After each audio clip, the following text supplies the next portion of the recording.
Now you talk about terror. What about for me? I've been terrorized all my days. All my days.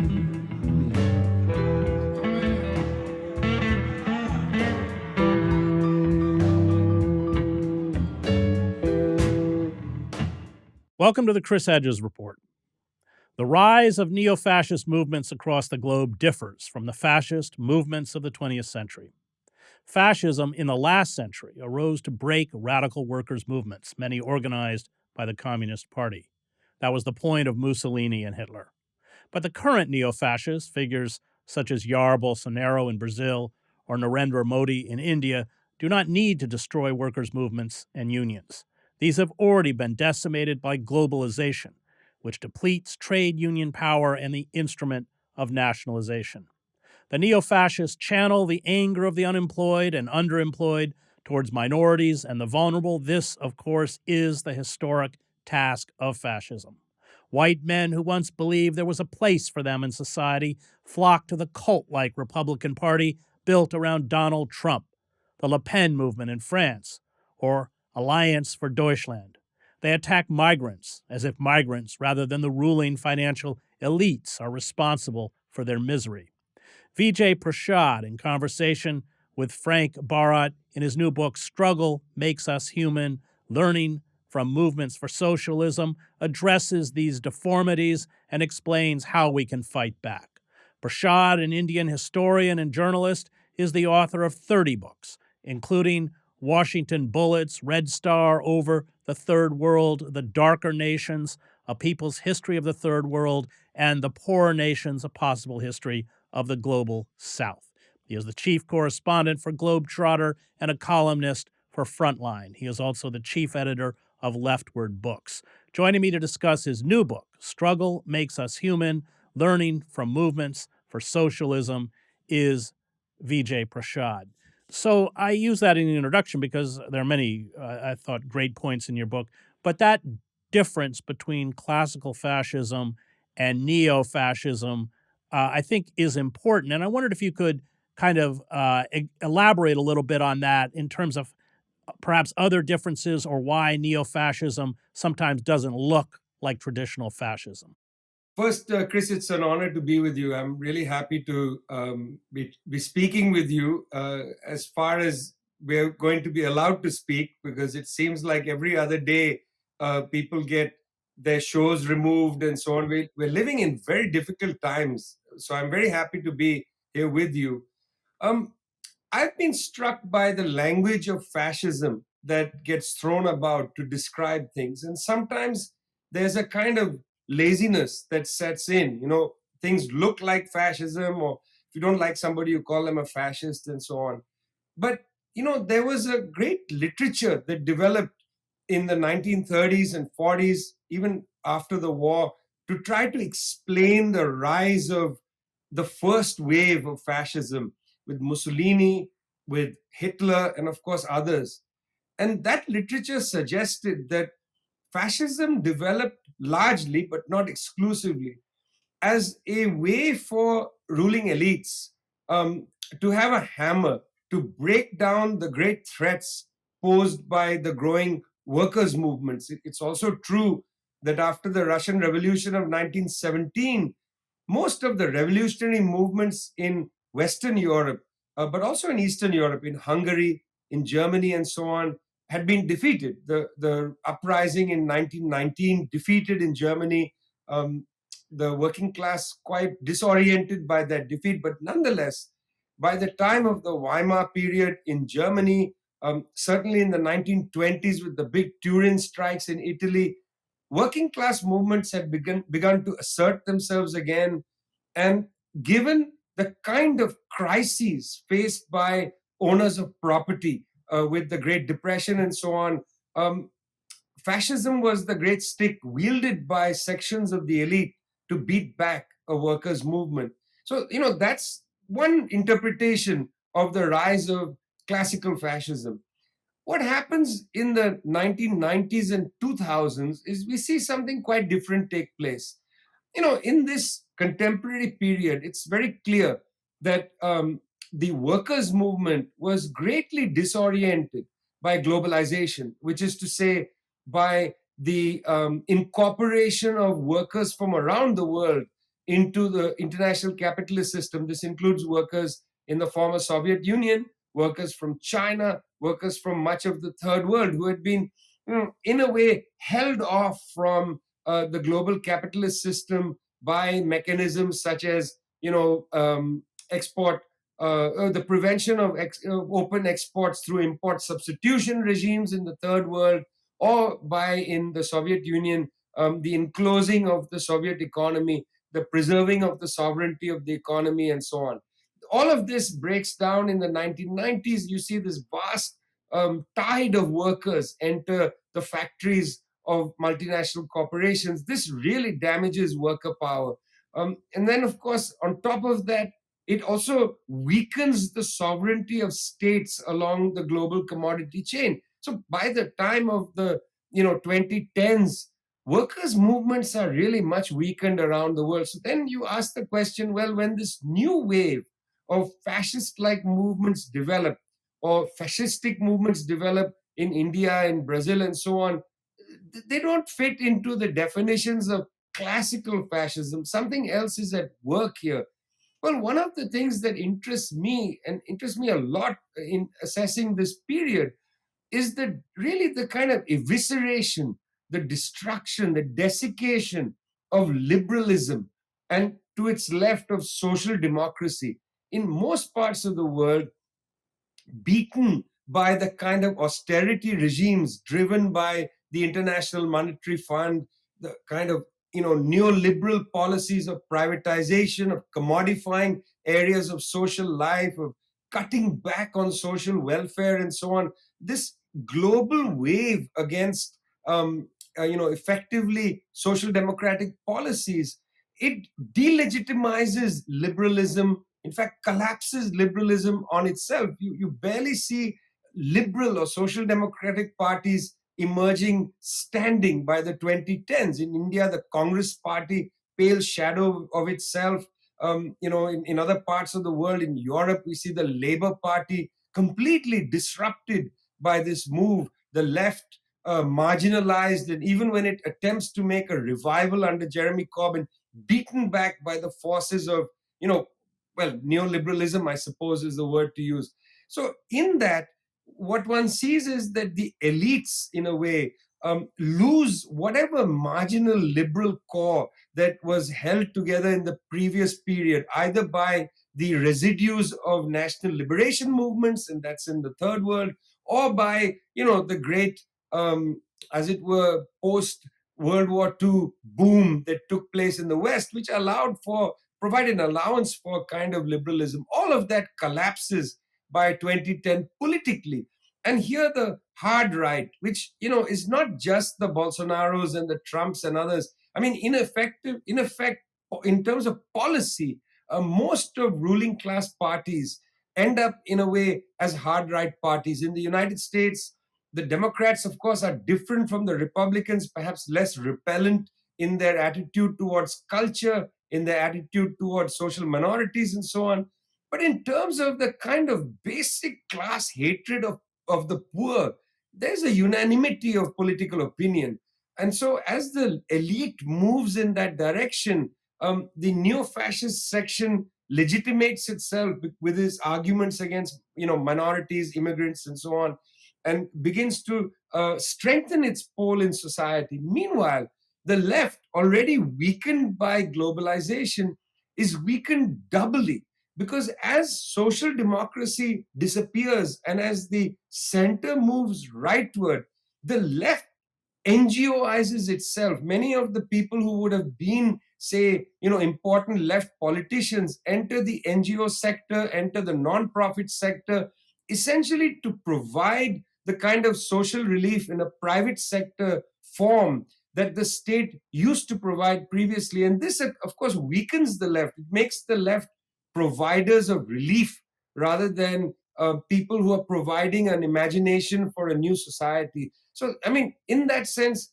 the lane for the hard right opens, Chris, much more easily, because the left, both weakened by globalization and then secondly weakening itself by becoming providers of social relief rather than those who create an imagination for a different society. I mean, that's really, in my opinion, the opening for this new kind of neo-fascist wave in which we still live.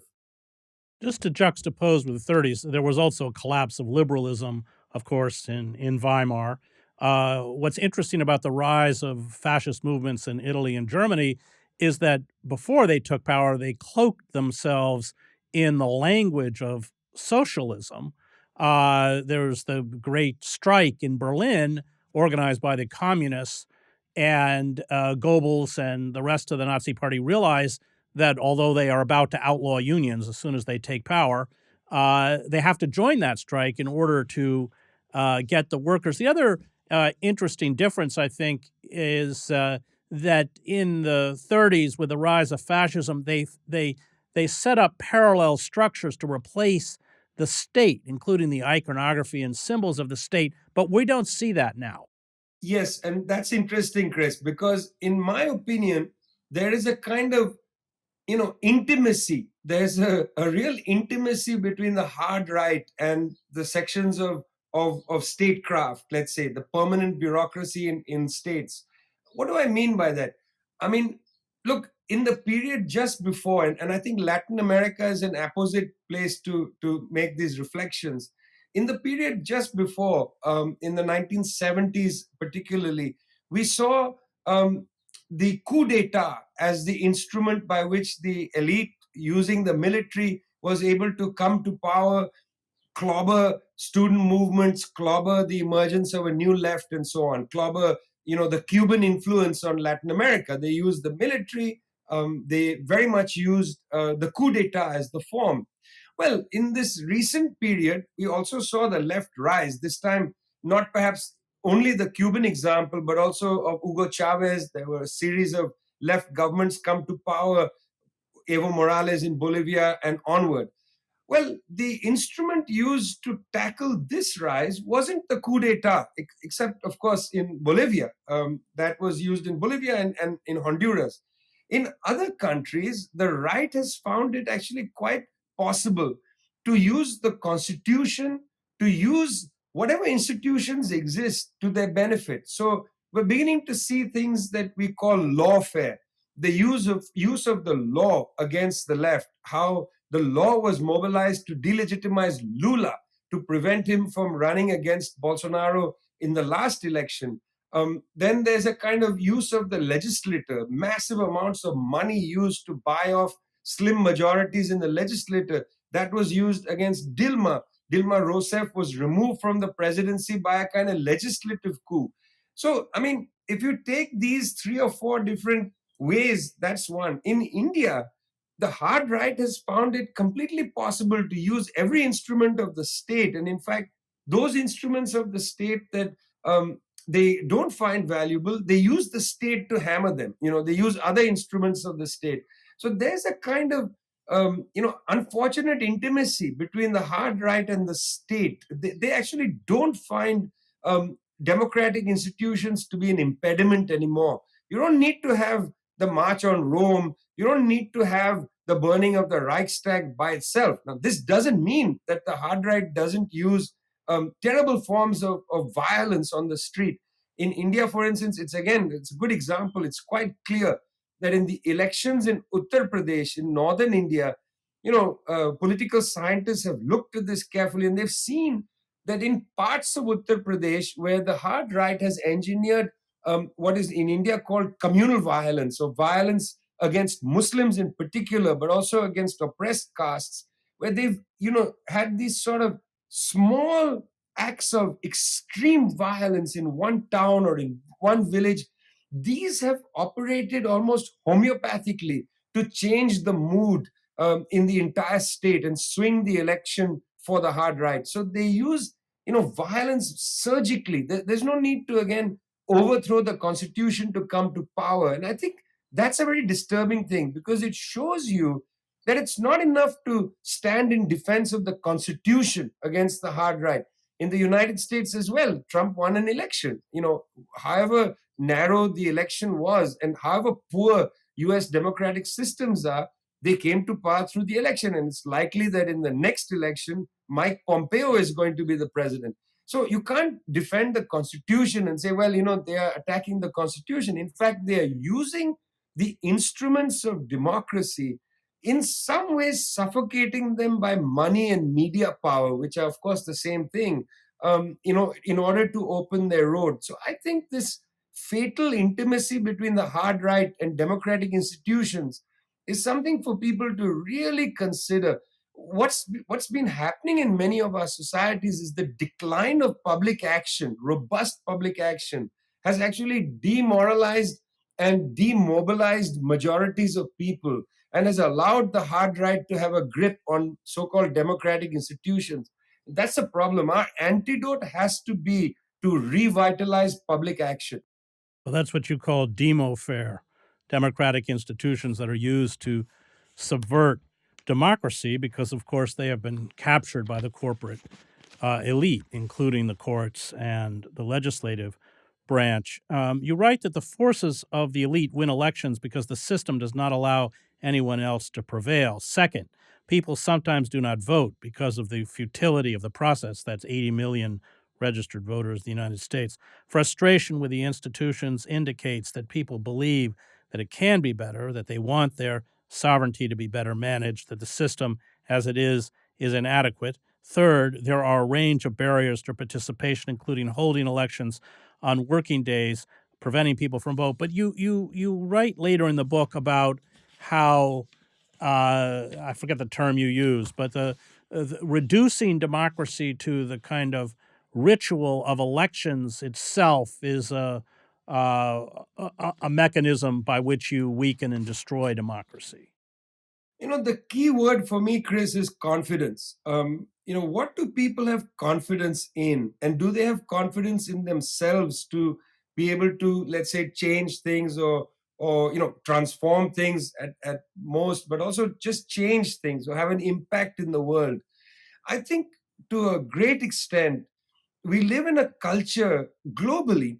I mean this globally. We live in a culture, global culture, where confidence in your capacity to act in the world is diminished.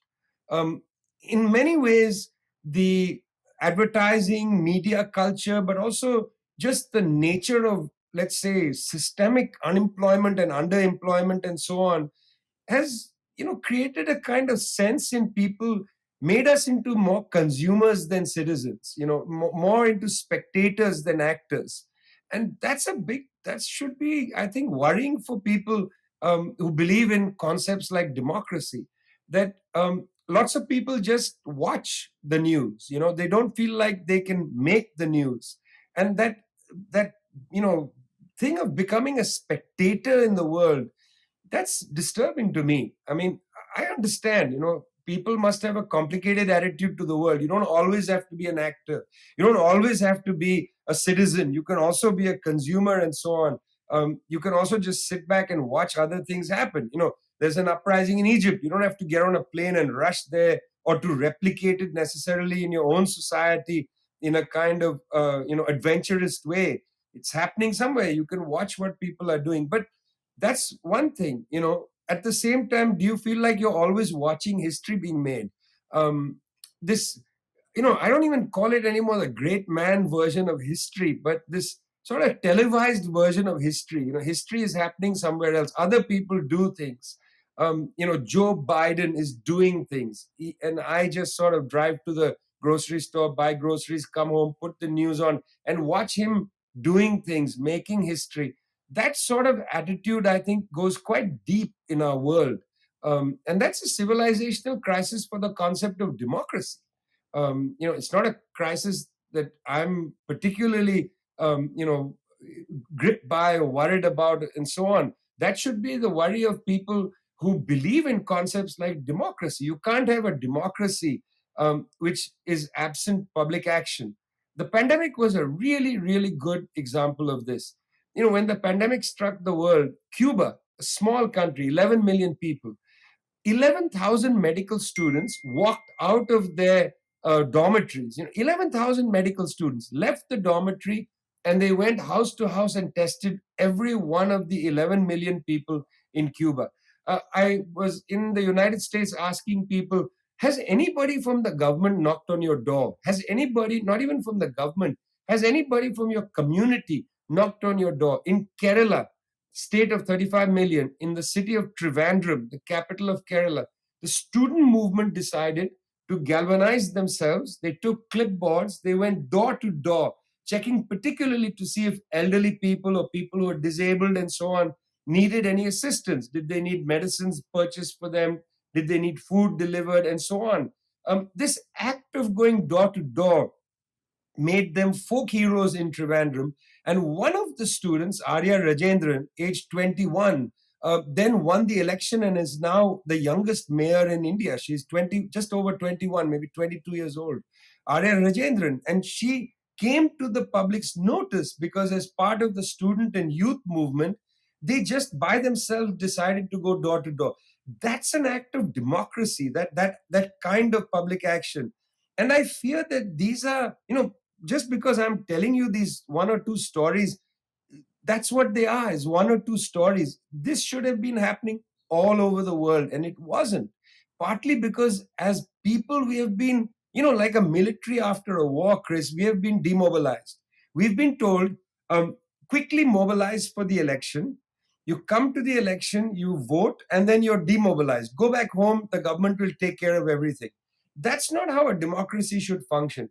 A democracy should function so that every citizen feels, always mobilized to act, to help other citizens, to assist people, to advance the cause of humanity, and so on. Now, again, I just want to make sure I'm clear about this. This doesn't mean that every day you need to be doing something and so on, but you need to feel like you can get involved. You could go out and do something. That sensibility, that confidence, I fear, has been quite badly damaged by austerity regimes, neoliberalism, atomization of people, and a lot of it driven by the kind of advertising or cultural world produced by what I think they quite cleverly did, which was to make us into consumers, to constantly beat us with the idea that we are consumers, the idea that we are consumers more than citizens. Well, totalitarian states invest quite heavily in elections and orchestrate them to give themselves legitimacy. Getting into that atomization, can you talk about this concept of platform capitalism that you write about? Yeah, it's interesting. Long before the pandemic, of course, because Amazon, which is the leader here, was founded long before the pandemic and moved from books to everything long before the pandemic. Um, it's a simple matter of scale, of returns on scale. If you are able to get the ability to get me anything I want. Let's say I want tea bags. I want to buy tea bags. If you're able to deliver tea bags to me at a certain price point, which is attractive to me, I can get the tea bags left at my doorstep. If you're able to do that, and you prevent me from having to go into my car, drive to a shop, buy the tea bags, and come back home, chances are I might actually just let you come and deliver the tea bags to me. Well, that's a logical thing in terms of price point. But we have become used, because of hundreds of years of going to the market, we became used to getting into the car, going to the store, walking down to a shop, taking your bag, buying what you need, walking back home, and so on. There's a culture of shopping, going to the market, and so on, going and trying on shoes. An entire culture developed. Well, before the pandemic, firms grew because of the returns on scale. Firms like, I think Zippo is the name, or Zappo, they sell you shoes where you can go online, order a pair of shoes, they are delivered to you. Enormous carbon footprint for this. You try the shoes on, they don't fit, you can return it at no cost, they send you another one, and so on and so forth.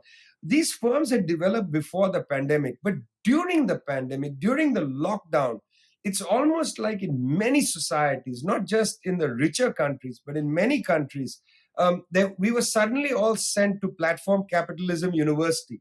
Because even those who were not used to buying online, who didn't want to buy online, who had sort of moral problems with buying online, or who enjoyed going to the market, were forced now to go online and buy. And a lot of the basic human activity, which had disappeared during the lockdowns in particular, and some countries, the lockdowns were quite long. In that period, we were trained to just start buying things off the web, and basic human activity was denied us, not just for the period of the pandemic, but in a way, the pandemic allowed platform capitalist firms like Amazon and a whole series of firms to train us to the so-called convenience and price points of buying online. And around the world, and studies have shown this, that many people have, even though the lockdowns were released and people could go back to shops, they just didn't. They continued to buy, things like groceries off the web, off the platform. And that actually even deepens atomization. You might remember, Chris, the book that Robert Kaplan wrote maybe half a generation ago, called Bowling Alone, where he made the argument that, people were not going out and forming groups and so on. And he was pilloried for it. I thought slightly unfairly, because, well, he picked the concept, the activity of bowling, which had already had two problems to it. One, the kind of elite academics were mocked that he chose bowling, which is largely, I imagine, in the United States, a working class activity. But also bowling itself, was losing its place in popular activities. Even by that time, it was a little anachronistic. He could have picked many other things, instead of bowling alone. But anyway, the broad point Kaplan was making is correct, which is that lots of collective activity was already being depleted a long time ago. People were not drawing. The point he was making is people weren't joining extracurricular organizations. They were coming home harried, long commutes because of the terrible transportation problems in very many parts of the United States. Long commutes, get home tired, get some sort of quick meal, put the TV on, and with the decreased price of buying consumer goods, you can have 2 or 3 TVs, so people watch different TV shows in different rooms. And Kaplan's was a cry in the dark against that. Well, if you think what Kaplan was talking about was bad, it's worse now, because my father, who died in 1999, used to say, he lived in Calcutta in India, used to say, every day I get dressed so I can go and talk to people in the shops. It was a form of activity. He lived in a big apartment building, go down, talk to people in shops, found that to be a form of socializing that kept him alert, alive, also forced him to, take a bath, shave, get dressed, and go out. Well, now you just sit at your computer and buy things. And I think one should be a little concerned about this. One doesn't have to take a kind of, nostalgic view. I think Kaplan's book had a little bit of nostalgia in it for some great past. You don't need that. You don't even need to have a kind of conservative view that old values are being depleted. But we can still, I think, acknowledge the fact that this form of capitalism, this platform capitalism, further atomizes people. And you used to complain people don't know their neighbors. Well, you don't know your community. That depletion is, I think, quite serious for the development of politics. I want to talk about violence, state violence. The capital state, you write, is not a dignified state. It is a state of police officers, not social workers, a state of tax collectors, not teachers and health workers. The capitalist system burns clothes and wastes food. It is not dignified. It is an abomination, an obscenity. It is decadent. The system is violent, so we are not abstractly in favor of nonviolence. We want to create a nonviolent system, a socialist system. Talk about that. Wow, that's a lot of rhetoric in those sentences, Chris. I'm blushing a little bit, I think. Um, that's wow. Okay. Um, Look, here's the thing. You and I are speaking just after the United States has experienced one more school shooting. And it's interesting, Chris. There are weapons all over the world. You and I were in the same film, Shadow World, and you made a good point in that film. You said the principal problem in the Middle East is not terrorism, it's the weapons industry. I thought that was a very astute observation. It's awash with weapons. When that film was being made, I was living in Beirut. In fact, while they filmed me, there was gunfire in the background, and I had to pause for a minute to acknowledge the not 21 gun salute, but 1,000 gun salute outside my window. Anyway, there's this school shooting. What's interesting is, the debate in the United States is around guns and so on. But I was interested in the fact that it's always, or not always, but often schools that experience this shooting. There are guns in society. People could go into movie theaters. Sometimes they do. People could go and shoot at rock concerts. In Las Vegas, they did. Those things happen. But there seems a preponderance of violence at schools. That was interesting to me. And seems to be little discussion about that. Tells you a little bit about the violence of schools, where teachers are denigrated. There's a conversation now, let's arm teachers, is the conversation, it seems to me, from the right at least. You won't allow teachers to choose the books they are teaching, but you're going to arm them. Such disrespect given to teachers routinely. Then the bullying in schools, toxic masculinity, all of this, it's a place of, I think, a soup of great concern for people, should be. Well, it seems to be a front line of some kind of violence taking place there. But then you pull the camera out from that. Violence exists in society. Violence is there. The state imposes violence upon society, and violence exists in society. There seems to be no antidote to that in advanced countries. This is very disturbing. You look at the budgets. I often tell people that you don't judge the morality of a country by its constitution. You should judge its morality by its annual budget. If a country spends more on weapon system, militarism, police, and so on, than it spends on ending hunger, then it's a depleted society. It's lost its way because it's not willing to acknowledge that the imposition of hunger on people is a form of violence.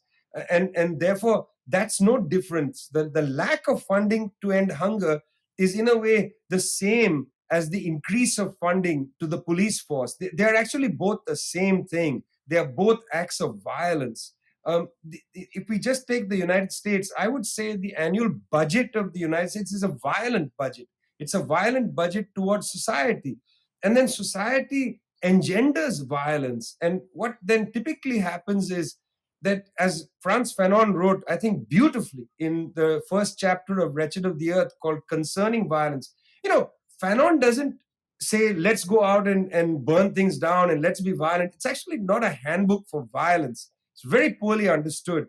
What Fanon is saying is, when the state is violent, when the state makes society violent, then when people explode in anger because they are frustrated, they can't eat, there's no opportunities for them, they explode violently. It's Langston Hughes's poem, what happens when there's a dream deferred? Well, it explodes. That explosion comes, Chris, not because some force is out there telling people go out and riot. Rioting is actually the normal expression of a society that is violent.